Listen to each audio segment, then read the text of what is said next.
রোমানদের বড় বাহাদুর এক যোদ্ধা ছিল।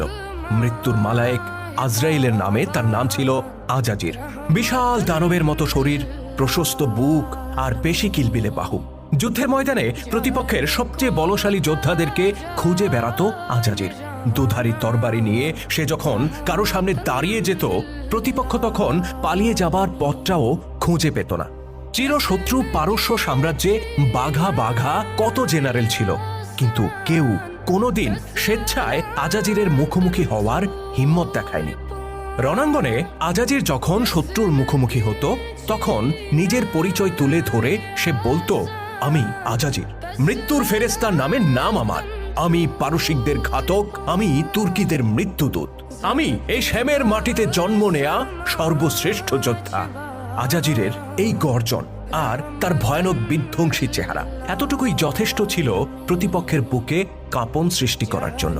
তার জন্য সবচেয়ে গর্বের বিষয় ছিল এই যে ইতিপূর্বে সে কখনো কারো বিরুদ্ধে দ্বৈতযুদ্ধে পরাজিত হয়নি। এই মৃত্যুদূত আজরাইল একবার ইসলামের সেনাপতি হযরত খালিদ বিন ওয়ালিদ রাদিয়াল্লাহু তাআলা আনহুর পথ আগলে দাঁড়িয়েছিল। আজাজির তো বটেই, রোমানরা সবাই বড্ড বিরক্ত ছিল খালিদের প্রতি। কেননা খালিদের নেতৃত্বেই আরবরা রোমানদের শহরগুলো একটার পর একটা দখল করে নিচ্ছিল। তার দুর্দান্ত গতি আর ক্যারিশমেটিক নেতৃত্বের সামনে কেউ দাঁড়াতেই পারছিল না। একদিন আজাজির যখন সেই খালিদের পথ আগলে দাঁড়ালো, মনে হলো যেন রোমানরা বড় স্বস্তির নিঃশ্বাস ফেলল। তারা ভাবল, মূর্খ আরব এবার বুঝবে কত ধানে কত চাল।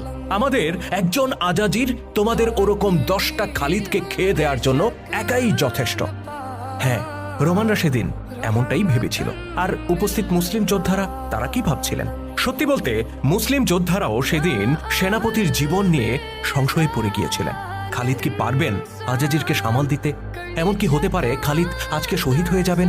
তবে কি থমকে যাবে আমাদের এই বিজয় যাত্রা? এত বড় রোমান বাহিনী, তার বিরুদ্ধে আমরা এত ছোট্ট একটি দল। খালিদই যদি না থাকেন, তবে এই ছোট্ট বাহিনীকে কে টেনে নিয়ে যাবে? এরকম বহু প্রশ্ন সেদিন ভিড় করেছিল মুসলিম সৈনিকদের মনে। কিন্তু আমাদের খালিদ বিন ওয়ালিদ, স্বয়ং আল্লাহর তলোয়ার যিনি, ওই আজরাইলের সামনে দাঁড়িয়ে তিনিও কি সেদিন ঘাবড়ে গিয়েছিলেন? যারা খালিদকে চেনেন, তিনি কোন জাতের কোন ক্লাসের সে ব্যাপারে যারা ধারণা রাখেন, তারা নিশ্চয়ই এমনটা ভাবছেন না।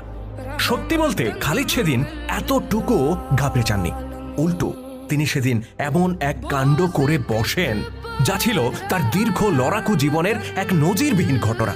আপনি শুধু কল্পনা করুন, আমাদের বর্ণিত ওই আজরাইলকে জামার কলার চেপে